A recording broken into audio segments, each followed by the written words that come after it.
এই স্কুলে একটা জিনিস মনে করে দেখো, আরও একটা জিনিস হতো, সেটা হচ্ছে অঙ্ক যখন করতাম তখন মাঝে মাঝে মনে হতো অঙ্কের উত্তরটা যদি জেনে নেই এবং সেই অনুযায়ী অঙ্কটা করব, কোনোভাবে আমাকে শেষে গিয়ে অঙ্কটা মেলাতে হবে ওই উত্তরের সঙ্গে। কোথাও একটা এরকম মনে হচ্ছে, বারবার ফোকাস করা হচ্ছে যে এই ব্যক্তির ক্যাপিটাল পানিশমেন্ট, এই ব্যক্তির ক্যাপিটাল পানিশমেন্ট, কিন্তু আমরা একটা জায়গা থেকে বোধহয় কোথাও ফোকাস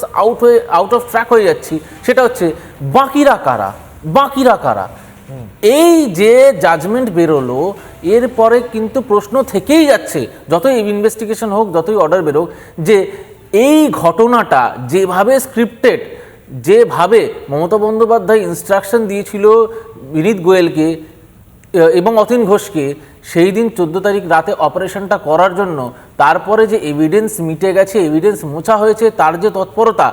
সেইটার পরে কিন্তু একটা জিনিস পরিষ্কার, এই একজন ব্যক্তির পক্ষে এত বড় চিত্রনাট্যটা প্লে করা সম্ভব নয়। এর মধ্যে আরও বেশ কিছু ক্যারেক্টার্স আছে, সেই ক্যারেক্টার্সগুলো এখনো সামনে আসেনি এবং আমার দৃঢ় ধারণা এরপরে এই আইনি